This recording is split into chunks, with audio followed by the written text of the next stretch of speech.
This weekend, unplug. Getting closer to nature can get you closer to your family.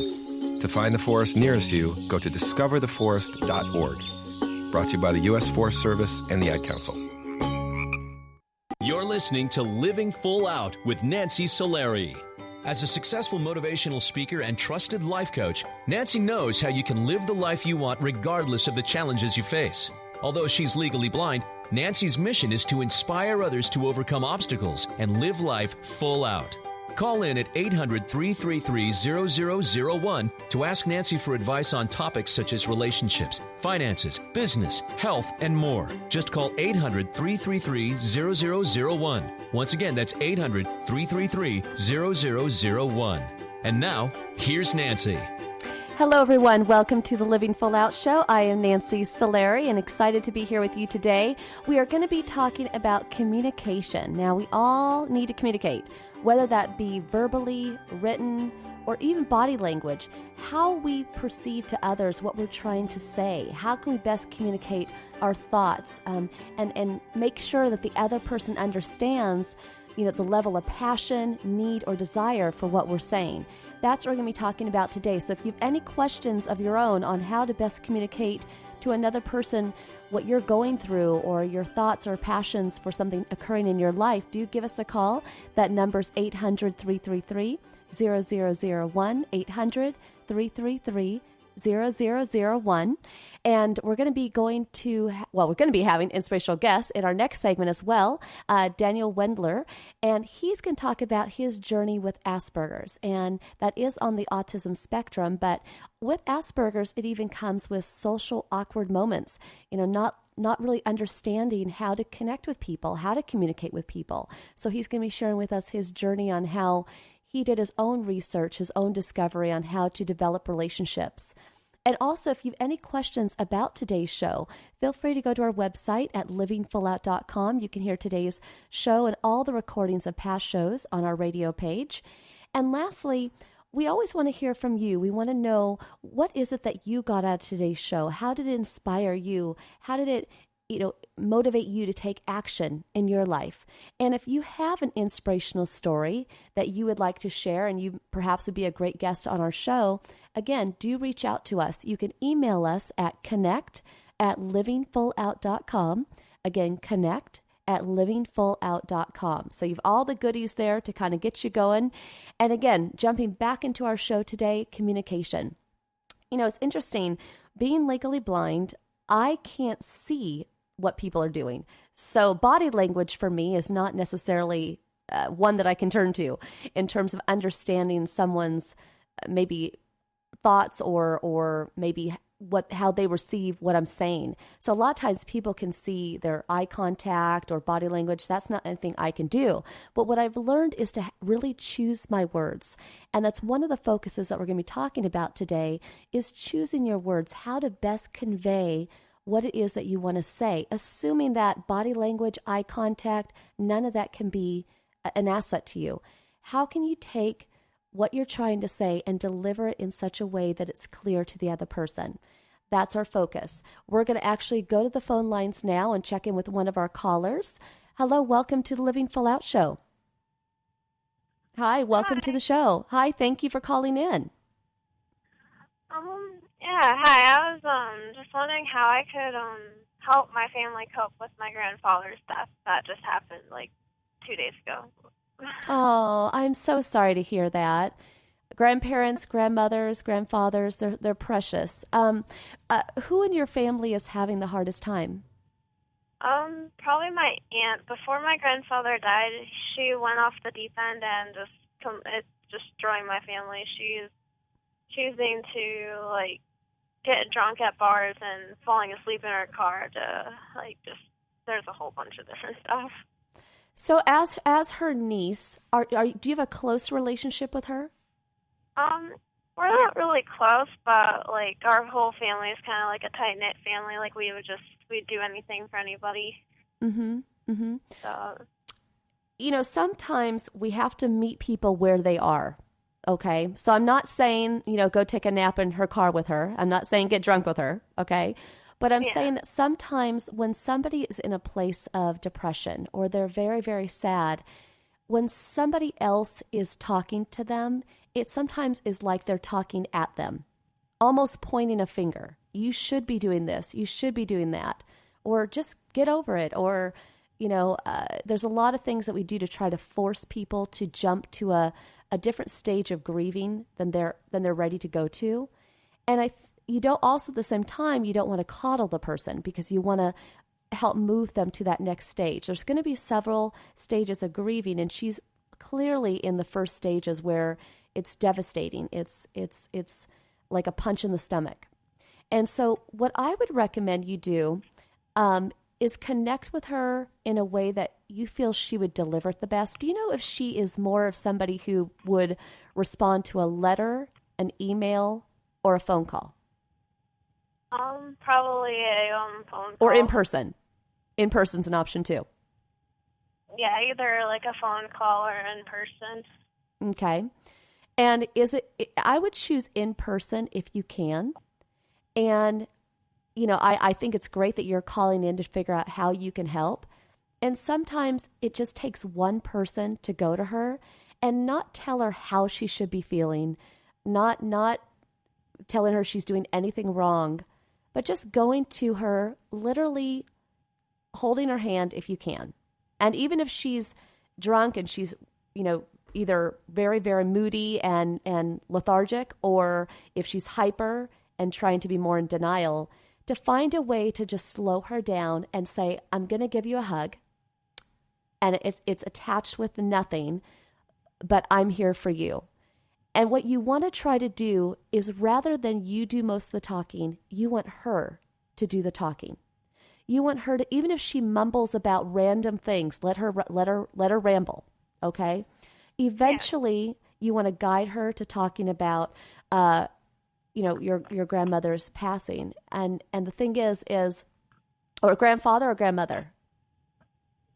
It was my grandfather. Grandfather, I'm sorry. Okay, so you want to guide her to talking about your grandfather, and get her to talk about positive things. How did she grow up? What were some of her most favorite moments? What you want to do is get her out of sadness, get her out of denial, and get her talking about the positive times with her dad.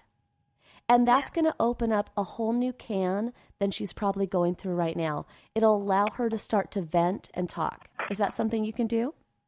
Yeah, I can do that. And make it positive. And even if she's having a couple cocktails, or even if she's on the couch completely depressed and lethargic, you can still sit beside her and you can say, tell me about my grandfather. Tell me about how you grew up. Tell me some stories about him I don't know, that my mom's never told me. And that will help move her to the next stage of grieving. Okay? All right. All right. Well, thank you so much for calling in, and we'll be thinking about you. I'm sorry for your loss. Oh, thank you. Okay. Thank you. Bye-bye. Bye. Her question is perfect. What do you do when you're trying to help somebody and you kind of feel like you're walking on eggshells? You're not sure quite how to approach them. Again, you just want to let them talk. Sometimes in life, we talk too much. And the benefit in communication is the listening. When you listen, you really understand what somebody is going through, what their thought process is. Maybe they're being realistic, maybe they're not. But you're going to learn a lot by letting them talk versus you giving them advice. We're going to go back to the phone lines again. Welcome to the Living Full Out Show. Hi there. Hello. Hi, thank you for calling. How are you doing today? Good. I just had a question about networking. Yes, what's going on? Well, I'm pretty quiet at my job, so I just wanted to see if I could get some advice how to make networking easier for myself when I'm in a professional setting, but it's harder for me to put myself out there. And actually, quite a few people, I've had many clients who have come to me with this over the years. When you're with somebody, I imagine, you're the one that just kind of listens, right? You're the one that's kind of listening to everybody else talk. Do you ever feel like you want to pop out there and say something, but you don't? Yeah, I'm just nervous that I'll say something, I'll say the wrong thing. Okay, and what would happen if you said the wrong thing? Well, my boss she can be a little bit judgmental, so I'm just worried about her thinking that I'm not qualified. Okay. But have you ever taken a risk in life? Yes. Okay. And when you took that risk, how did it go? Did it go well or not well? Yeah, it generally goes well. Okay, good. It's the same thing here. You have to take a risk. If you don't stand up for yourself in life, if you don't contribute to conversations, you're just kind of allowing yourself to be a little bit paralyzed. You're not allowing yourself to thrive and be who you are. And the thing is, you may have so much to say, so much to deliver. When you're not speaking up, everybody else loses.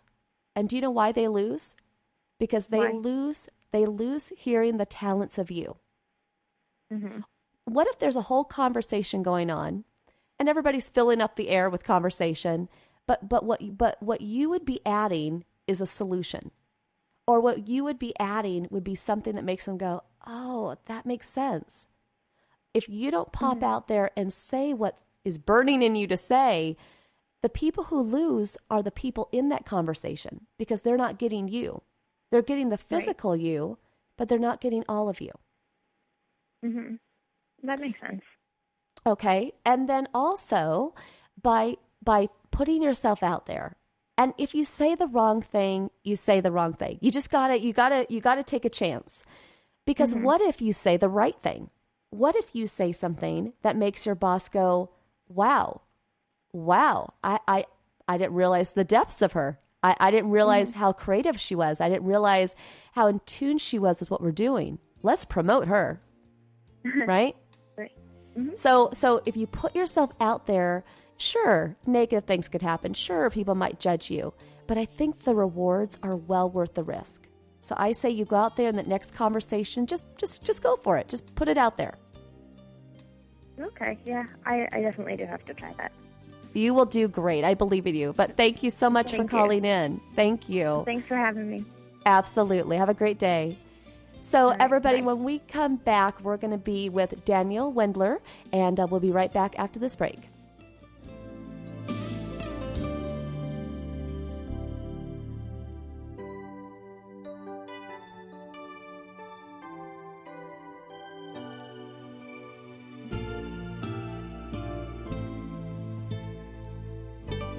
Dad, this is fun.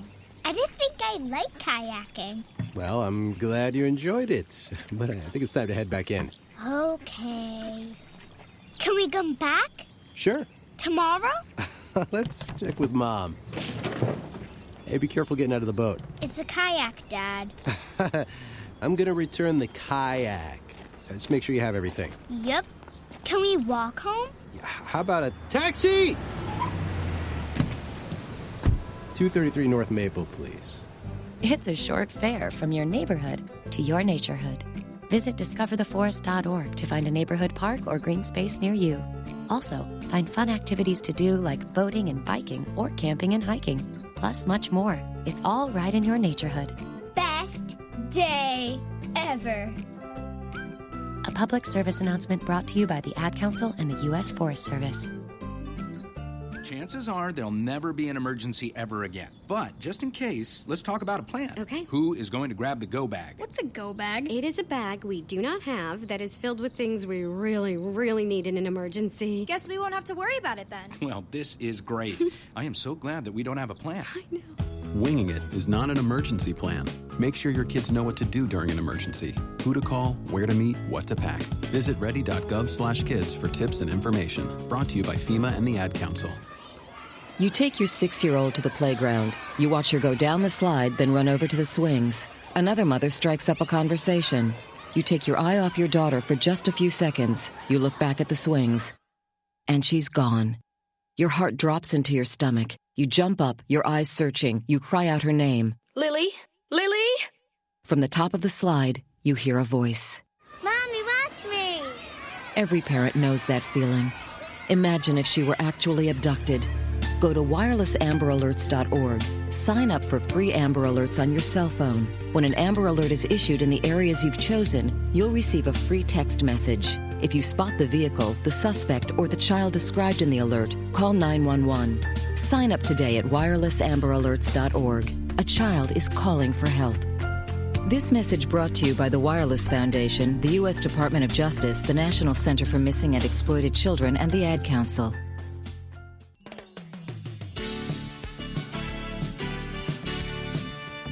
You're listening to Living Full Out with Nancy Solari. A professional motivational speaker, Nancy can help you overcome obstacles and start living full out.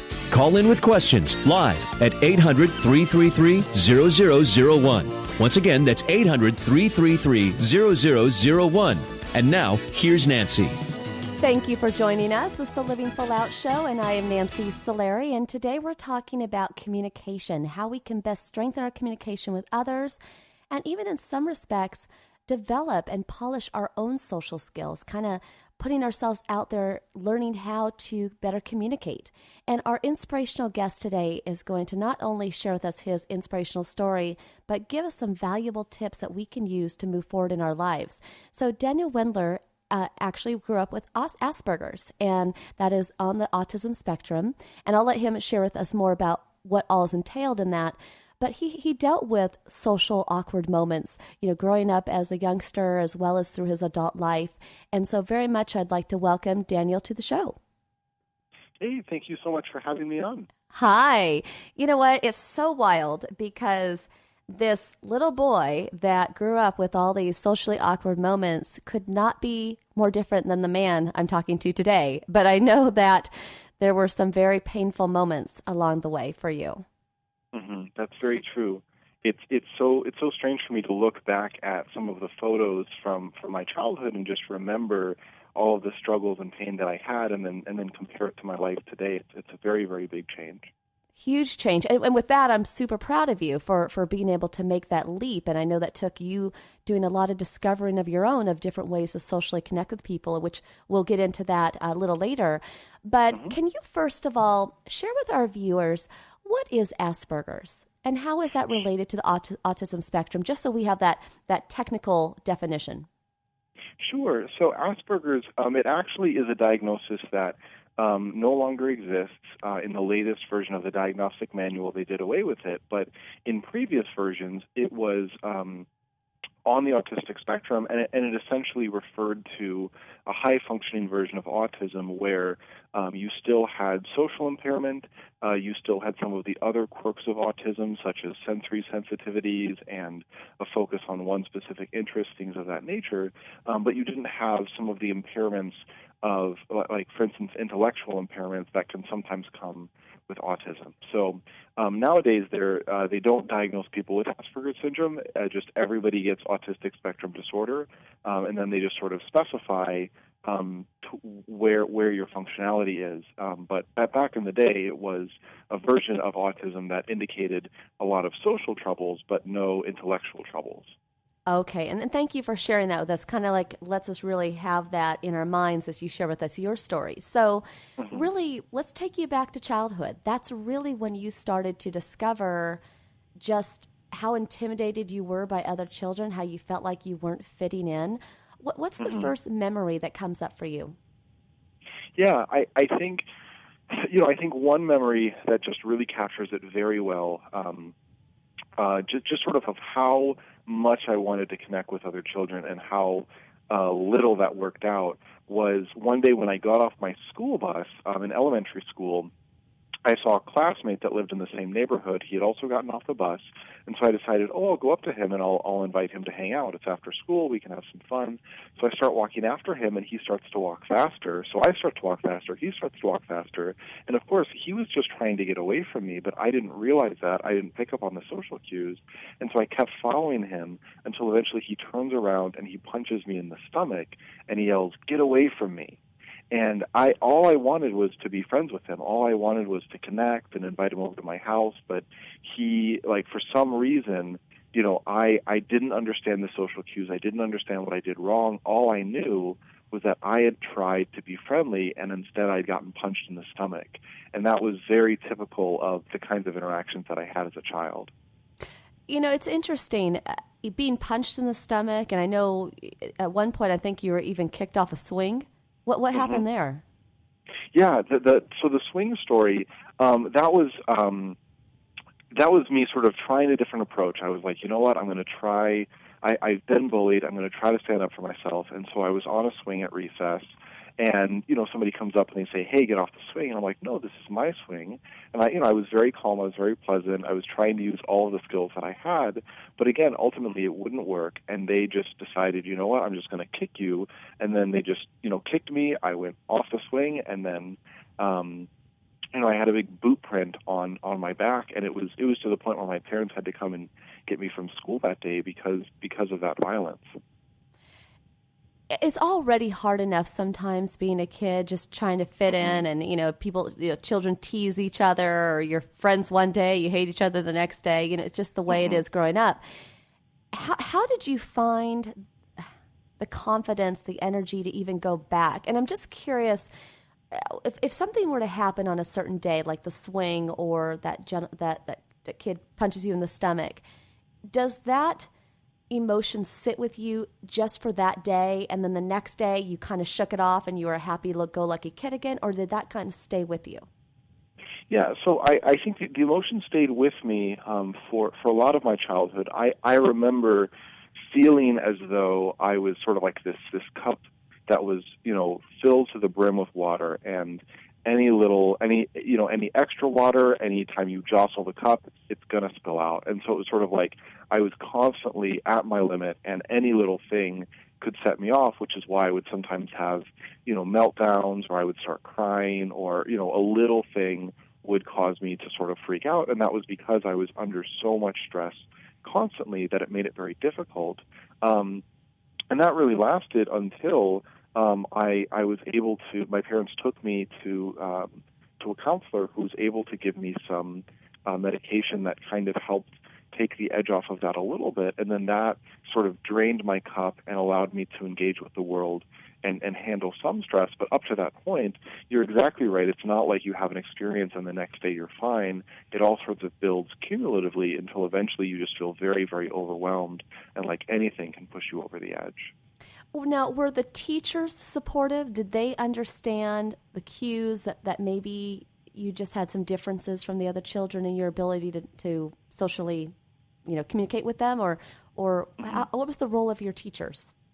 Sure, that's a good question. So I didn't get my Asperger's diagnosis until high school, and so in elementary and middle school, my teachers did not know that there was anything, that I had any diagnosis, or that there was any reason for my behavior. And so I think I had some teachers that were very kind, that sort of would, they would give me extra support, or they would, adjust assignments a little bit in order to kind of accommodate my uniqueness. But there were other teachers that just sort of took my square peg and tried to fit it in a round hole, and really, I think the biggest thing that they would assume that like my quirks or my mistakes were deliberately like malicious. So for instance, I remember one test that I took where the teacher had made a typo on the test. And on the test, I wrote like a little correction. I said, "Hey, you made a typo here." And the teacher found that very disrespectful, and called my parents, forced me to write a letter of apology, because to the teacher, I was defying their authority. I was being a really rebellious kid, and all I was trying to do was just be like, hey, I was just trying to help the teacher out. I was like, hey, your test has a mistake, and I didn't realize that would maybe come across as inappropriate. So some teachers, they didn't, they misrepresented my motives, and just because I was acting differently from the other kids, they assumed that I was bad. That's a tough moment, because then who do you turn to? Thankfully, you had your parents. Now, the day finally did come when you got this diagnosis. Did the psychologist know right away, Asperger's, that's what he's got? Or did you have to go through a lot of testing? So I only went to one therapist for testing, and to my parents' credit, they had done a lot of research on their own, which was difficult because this was back in the 90s, and so autism was not as much in the news as it is today. But my parents had done a lot of research. They had found autism as a possible cause, and so then they had taken me to a psychologist that specialized in that condition, and so that person, they saw kids with Asperger's every day, and so they were able to just, very quickly diagnose me. So I fortunately did, I think I had to do like 1 day of testing, but fortunately I didn't have to go to like specialist after specialist. They were able to figure it out pretty quickly once we knew where to look. And what did it feel like for you to finally have an answer, finally a reason for why you were acting out the way you were? To me, it was such a relief because I always had this fear that there was just something about me that was bad, that just for some reason, something inherent to me made it so that people rejected me, that I was flawed in some way. But then what I realized with my diagnosis is that there was nothing inherent to me that was flawed. It's just that I lacked certain skills. Like, and you can learn skills. Like, if you're a bad cook, you can go and take a cooking class. You can get better at cooking. And I was like, I can do the same thing with social skills. Like, I'm not doomed to forever get, kicked off swings and punched in the stomach. I can try to overcome this. It's not inherent to me. And that was just such a relief. Well, I can only imagine. As we go along into the next segment shortly here, I want to find out more about how things were for sports for you and dating for you and just overall learning and how you developed your social skills. So if you can definitely stay with us, into the next segment, I'd like to go ahead and further this conversation. Okay, so stay with us into the next break. And everybody listening, we're with Daniel Wendler right now, and he's, again, talking to us about Asperger's and getting that diagnosis. But what does that mean? What was it like growing up? And really, how did he go on to flourish from there? How did he go on to figure out ways in which he could better communicate or connect with people and make friends? And today, you would never know. I mean, there's just talking to him, he communicates very well and very clear. So stay with us. We're going to be coming back. And it's really important that as we consider communication, not just Daniel's story, think about your own story. Think about who in your life today you would like to strengthen communication with. Do you have similar patterns to Daniel? Maybe you don't have Asperger's, but are you feeling like you're kind of outside looking in? We want to take today to build your motivation, to empower you to take action in your life, to learn those skills so that you can build those relationships and be able to communicate your thoughts. We'll be right back.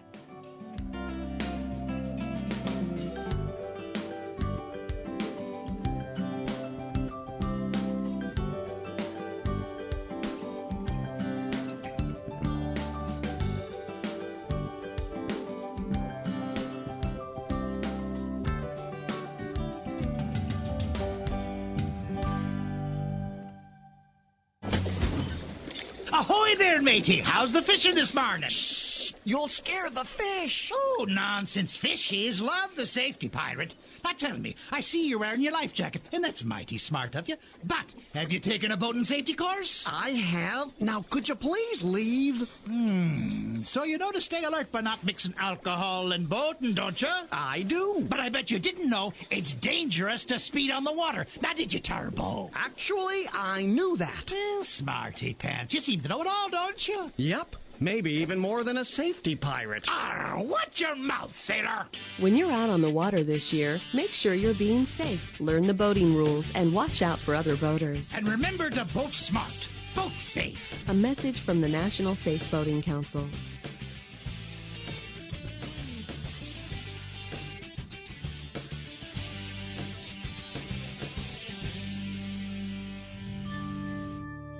I want to change some things.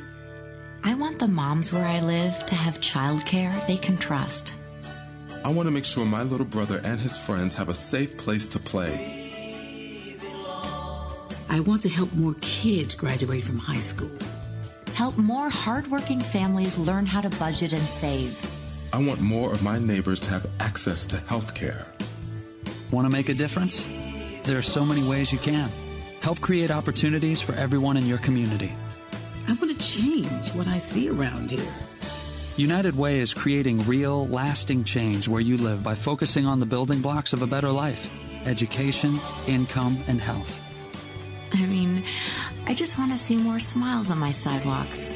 Reach out a hand to one and influence the condition of all. give, advocate, volunteer. Live United. For more, visit United Way at liveunited.org. Brought to you by United Way and the Ad Council. You're listening to Living Full Out with Nancy Solari. As a trusted life coach, Nancy will help you overcome setbacks and embrace all life has to offer. Call in with questions live at 800-333-0001. Once again, that's 800-333-0001. And now, here's Nancy. Hello again. I want to personally thank you for listening today. This is the Living Full Out Show, and I'm Nancy Solari. And we're right now in the middle of an interview with Daniel Wendler. And he's telling us about his story, his journey with growing up with Asperger's. And the moments that he had that felt so socially awkward, but at the same time, how he grew from those moments. Because we're all going to have those moments in life that are just those gut-wrenching moments where you just wish you could crawl inside of a cave. But those are also the moments in life when we really define who we are, where we really stand up for ourselves, where we get the most resourceful to find out the answers to move us forward. And that's exactly what Daniel did. After he got his diagnosis, he decided, I'm going to learn what I need to do so I can better communicate with people. So I'd like to welcome Daniel back to the show. Hello, Daniel. Hello again. I'm so happy to be here. Absolutely. All right. So you were just telling us all about growing up and obviously, getting bullied, getting punched in the stomach, getting kicked off of swings. And then the day came that you finally got your diagnosis from your therapist that you had Asperger's and how that really just kind of brought the pieces of the puzzle together for you and why things were unfolding the way they were in your life. Now, after getting that diagnosis, did everything just automatically get better, or how did the first couple of years of high school go for you? Yeah, no, it would have been nice if a switch had been flipped and everything was great from then on out, but it was still very challenging for quite a while. My mother tells me that, my first couple of years of high school, she would come to wake me up for school in the morning, and she would put her hand on me to wake me up, and I would just be covered in a cold sweat because of how anxious I felt about, going to school and having to be in that social environment. So things were still very challenging. I still experienced some bullying. I still experienced some social isolation, especially in my first couple of years of high school. But my diagnosis I received just before starting high school, just to give that context. But the thing that was so different... Oh, sorry, go ahead. Well, I was going to say, just share with us, if you can, the story about the cafeteria, because that is so interesting because we can all feel the pain of that moment for you. Mm-hmm. Yeah. So, even after my diagnosis, things would happen. I would go to the cafeteria and there would be, a table of my classmates, and I would say, okay, I'll sit with them. And then I sat down at this table, and then they would all stand up and move to another table. And, just as sort of this uniform rejection of me. I wasn't even doing anything. I wasn't even saying anything. I was just sitting next to them, but they had all decided that I was such an outsider that they couldn't even sit with me.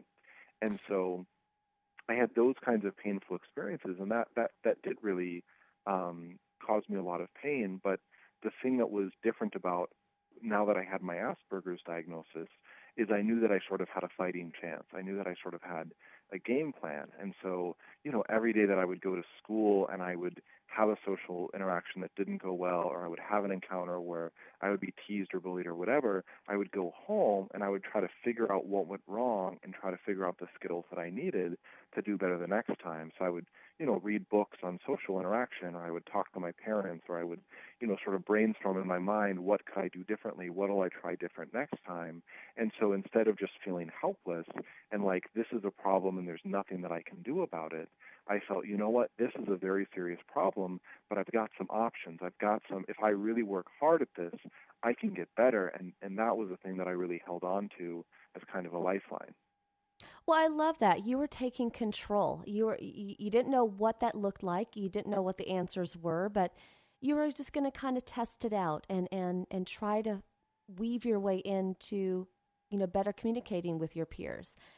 Share with us a little bit, how did sports go for you? Did you do any team sports growing up, or did you do individual sports? Or Yeah, so my parents had a rule when I was growing up that I had to be involved in one creative outlet and then one athletic outlet, and that generally did not go very well.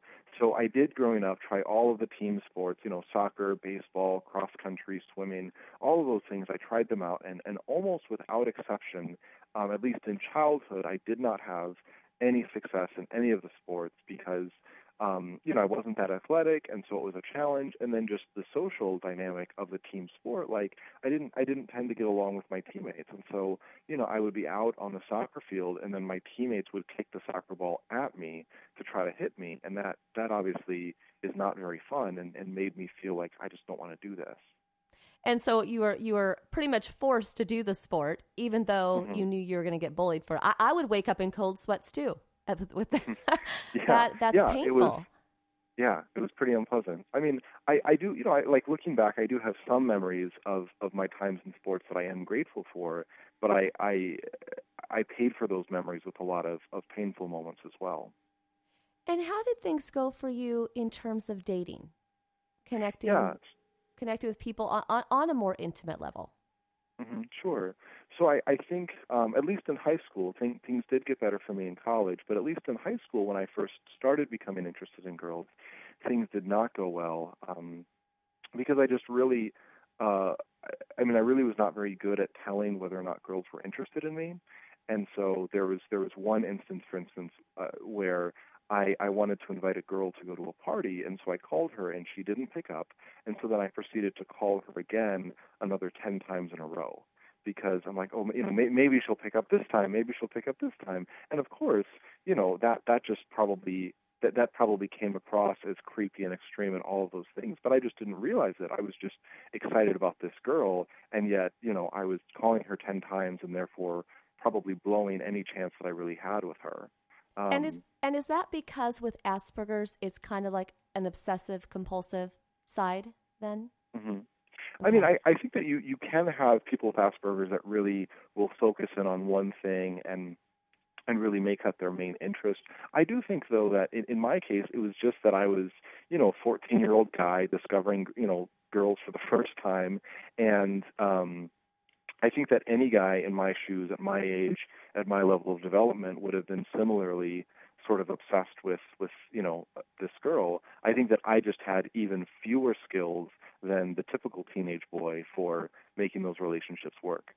Well, I can think of a lot of teenage boys that would do that without Asperger's. So, Yeah. I think actually you were probably right in the zone there. But that is one of those things where you can kind of test the waters in high school, but when you got to college, were you then able to more clearly communicate with a little less, I guess, obsessive side?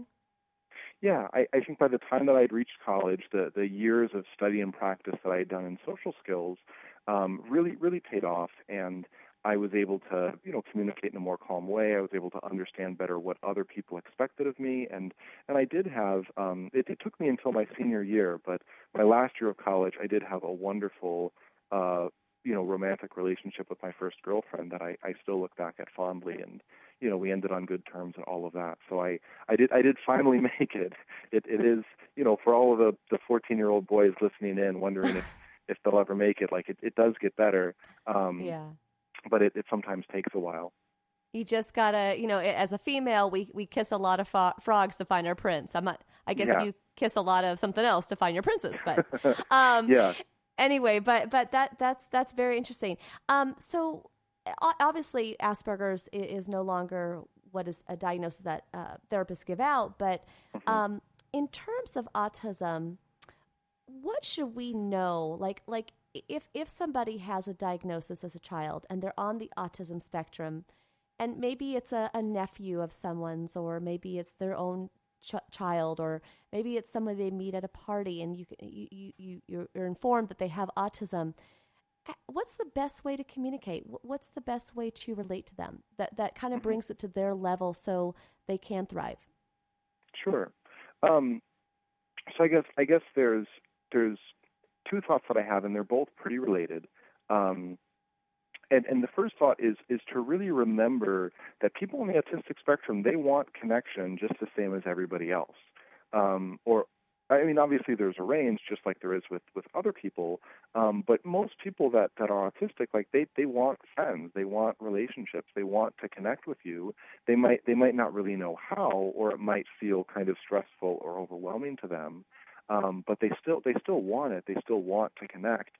And I think that if you sort of remember that, and remember that both of you really want the same things, that can be very helpful. And I think also I would just encourage you to look beyond your first assumption and of what somebody is doing, and really ask, like, why are they doing this? Because a lot of times when somebody on the spectrum does something inappropriate, it's because they just don't know any better, or because they're overwhelmed, or it's not because they're trying to be inappropriate. They just really can't help it, or at least it's very difficult for them to do something different. And so really going in with a lot of compassion and a lot of willingness to say, I know that this is hard for you, I'm going to extend some grace, I think that can lead to some really good relationships. If you're willing to just sort of, offer grace for some of their quirks and some of their rough spots, I think you can find a really wonderful person beneath that wants to connect with you. And we really all have quirks. We all have our own internal condition or limiting beliefs, or in your case, you had your diagnosis of Asperger's. And so, I really want to thank you so much, Daniel, for sharing your story with us. And it's very relatable. I wish more kids and more adults weren't diagnosed with autism these days, but the numbers are going up. And I think that your story gives a lot of parents hope that their children will be able to evolve, will be able to have a really developed adult life like you have. And so thank you very much for being on our show today. Yeah, thank you for having me. I just want to say as one final thing, like, I think that in my experience, it's not just people on the spectrum that can struggle socially or that can struggle to connect, but I think this is a human need. Like I run a website, improveyoursocialskills.com, and many of the readers that will write me. Oh, yeah. Daniel, sorry? I'm so sorry. We're going to be going to a break here, so I didn't want to cut you off mid-thing, but I'm glad you got your website out. And I just really want to thank you again. And everybody, that was Daniel Wendell. And thank you so much for being on the show. Thank you for having me. All right. Have a great day. And everybody, when we come back, we're going to be taking your calls. Again, that's 800-333-0001. We'll be back.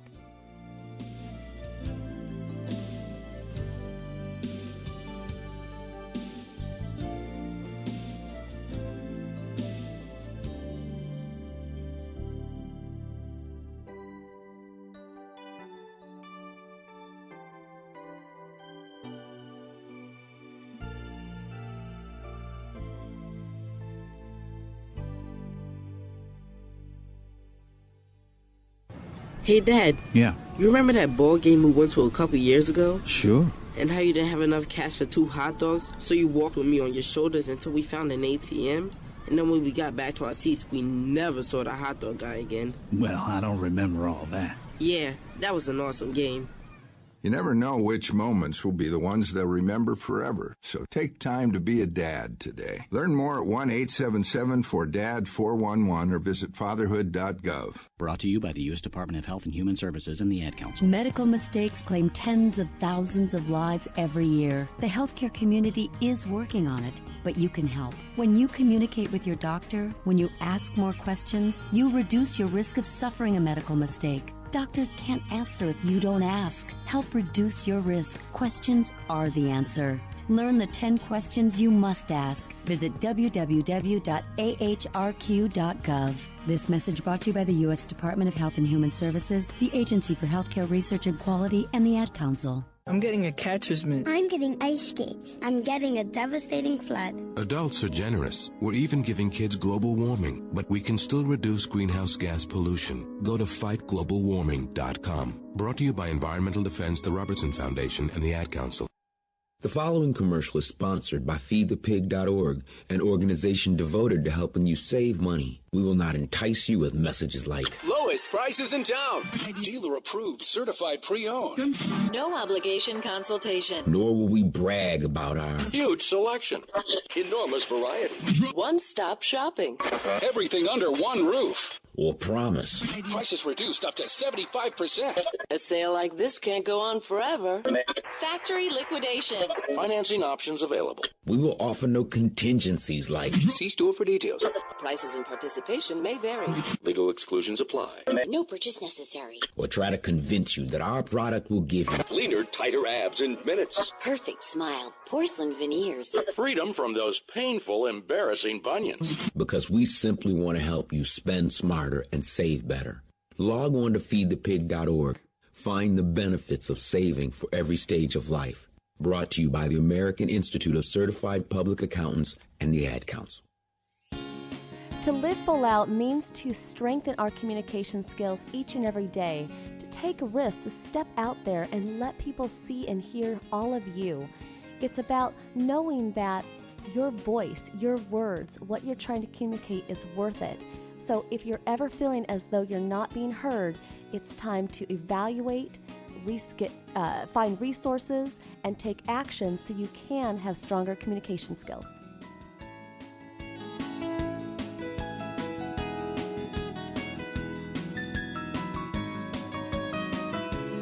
You're listening to Living Full Out with Nancy Solari. As a certified life coach, Nancy can help you to overcome challenges and start living full out. Call in with questions live at 800-333-0001. Once again, that's 800-333-0001. And now, here's Nancy. Okay, here we are. This is the Living Full Out Show. I'm Nancy Solari, and today we're talking about communication. That was an excellent interview with Daniel Wendler, and just really appreciated all the lessons that he had to share with us about all the pain he went through, all the awkward moments. But then he got resourceful. He decided, you know what, I'm going to crack this code. I'm going to figure it out, and I'm going to find a way to communicate with people. And he didn't, hit it out of the ballpark every time, but over time, he got better and better and better. And that's what living full out is about. It's not a snap and then all of a sudden your life is perfect and we look the way we want, we talk the way we want, we have all the relationships we want. It's truly a journey. And so that's what this show is about. It's about helping to move you forward each and every day, or at least every week when you call in or when you listen in. So we're going to be taking your calls again here shortly. But when I think about communication, I know for sure that it's sometimes kind of funny. Like when we choose words in our life that we're going to say, like a lot of times my coaching clients will say, okay, Nancy, I'm going to try, or I hope, or, well, I don't know, maybe. You want to find the words that are going to empower you. Try is not an empowering word. Maybe is kind of a lukewarm, kind of weak word. You want to find words that really fly out of your mouth with passion. You also want to take away the shunts, the kunts, the wunts, anything N''T, just throw it away because it doesn't serve you. You want to find very intentional words. I want, I'm excited, I love, I really want to. Words that convey passion, words that it's almost like when you say the words, you could just feel the energy coming outside of your mouth. Also, when you're talking to people, whether it's on the phone or in person, smile. I think people, when they're in social awkward moments or when they're stressed, or if like one of our callers from earlier today, she's more quiet and reserved, and she's wondering how she can, better communicate with people in a group setting. It all goes back to just having confidence in what you're going to say.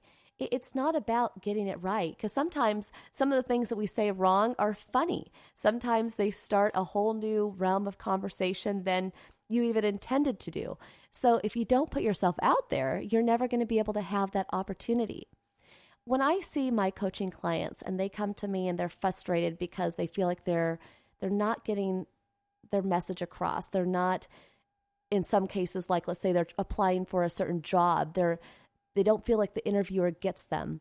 Or let's say they're in a relationship and they're having the same arguments over and over again. They don't feel like their partner is hearing them. It's really about assessing, okay, what am I trying to say? And what are they hearing? So rather than having this one-way battle where it's you talking all the time or you not talking and all they're talking, you want to really listen to what the other person is saying. So I'm going to give you an example. If you're in a relationship, let's say with a friend, intimate relationship, parents, you name it, and let's say you're kind of having a debate or even an argument, there's power in listening, because then you can hear what the other person is saying.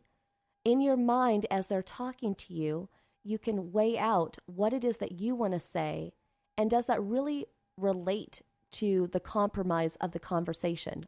Or is that your ego talking? Or is that you're trying to force something on the conversation? Taking that moment to kind of digest that in your brain, it's a learned skill. So I'm not saying that everybody can do that, but just listening more, and then before you talk, take a breath and then talk. Because sometimes we just launch out there with the immediate thought that we have, and then we can't take it back. And that's where kind of the fear comes from. But when you take that breath and then you launch out there with what you want to say, it usually comes out more eloquent, more assertive, more confident. So keep that in mind when you're in your next conversation. All right, we are going to go back to the phone lines. Welcome to the Living Full Out Show. Hi, welcome to the show. How you doing? I'm good. How are you doing today? I'm doing good. It's beautiful outside today, so I'm outside. Oh, love it. Well, how can we help you today? What's going on? I got a question about, my relationship. I've been dating my girlfriend for about 2 years now, and like some of her habits are getting irritating, and I'm starting to get a little bit impatient. I think that I get to the point where I get really a little bit angry, and I kind of like, not yell per se, but I kind of snap on her. And like, what could I do to kind of decrease those moments of pent-up aggression towards her habit, that making sure I don't get to that point where I, talk to her in a certain way. You don't want to snap, is that what you're saying? You want to try not to snap if you can help it. Can you give me one example of something that just makes your skin crawl?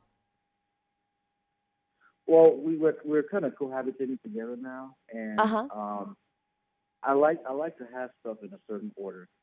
So, for example, if she puts her shoes in the doorway when she comes home, instead of putting it away, and I kind of trip over it without paying attention. I've heard myself once doing that. So it's like, and she consistently does it for like a week, and I'm like, you need to move the shoes here and here and here, and making sure I don't get hurt, or it looks kind of out. Everything looks disorganized, and I'm kind of like a clean freak. So I'm like, I wait like a week before I say anything, and it comes out with me talking over her, then her listening to what she has to say. Well, what you're actually saying is very valid. I mean, the thing is nobody wants to trip over shoes. In fact, I've had that same argument in past relationships as well. So I get that. Do you have a place for shoes to go near the front door? No. Okay. So not at this point. I have a place in the room, which is not far away from the door, but. Right. So one of the ways to better organize is to find a compromise. So you have to find a compromise for both of you as to what that looks like. So, for example, other people that I know who have had the shoe issue, because others have, you got to make a compromise that maybe she can't remember. Maybe she's just busy and she can't remember to always take her shoes off right at the front door. Or maybe she can't remember to put them away. But maybe the compromise is, when you take your shoes off, can you put them up against the wall?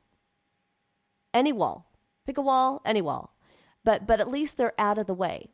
And a lot of people have issues with people who have water bottles. Like people take the top off, they forget to put it back on. Yeah. And then you tip over the water bottle, all the water comes out. It's the same thing. Everything is kind of a compromise. But the thing is the things that your girlfriend is doing, what I want you to get is that it is no flaw of hers, meaning that we all have our quirks. And I wonder if she were to call in, she'd probably have her own list for you as well. The thing is that when we think about the fact that we all have these quirks, it's really about managing the conversation, finding that compromise. Now, when you do make that compromise, like let's say in the example of the shoes, if you both agree, okay, when you take off your shoes, put them against the wall, okay? If she makes that agreement, she goes, you know what, I can do that, okay? But then after you make that agreement, you have to put a consequence to that agreement. Yeah. Okay? Yeah. So let's say she doesn't do it. In advance, you've already said the compromise. The consequence is going to happen, right? And make it a severe consequence. Okay, here's the deal. You made me a promise that you're going to put him against the wall, right? Yes. Okay, so if you don't do that, what is something that will be a consequence for you to do that? She might say, "Oh, I'll cook you dinner." Well, that might not be painful enough. Pick a more painful consequence.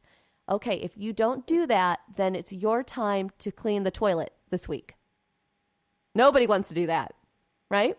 No. No. All right. Okay, if you don't put your shoes by the wall, you have to massage my feet for a half an hour. Depending on how good looking your feet are, she may or may not want to do that, right? Right. So when you said that I can make the move for myself as well as I don't do it, then It's gonna go both ways though, okay? So this has to be a meeting of the minds, okay? Everybody bring their quirks. Everybody bring the things they don't like about each other. Maybe each of you get 3 items, just so we don't have too much of a list. Or maybe 2 items. Each of you bring 2 things that make your skin crawl. And then each of you, together, you agree on the consequence. So there's going to be some things that you might do that make her crazy too. And there's going to be a consequence to that as well. So the thing is when you come together and you establish what the irritation is and you establish what the resolve, the solution's going to be, if that person, you or her, does not hold up to their end of the bargain, in comes the consequence. But it has to be a consequence that's painful.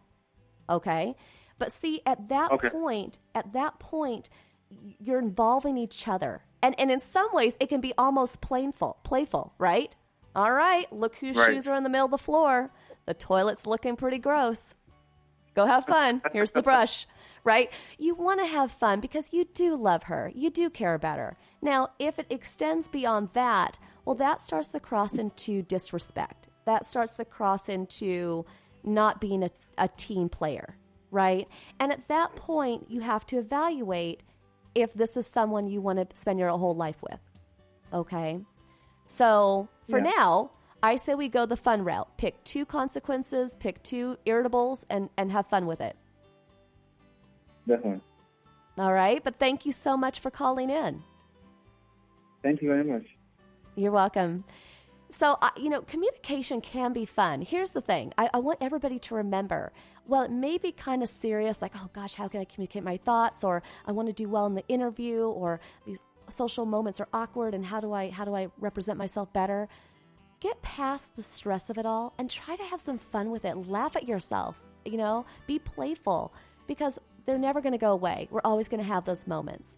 But that is part of living full out. So, thank you everybody listening today. We'll be coming back next week with another inspiring show for you. I want to thank our entire Living Full Out team here. We have Mindy and Stephanie and Hannah and Rich and everybody here to support you. So, here's to you living your life full out. See you next week.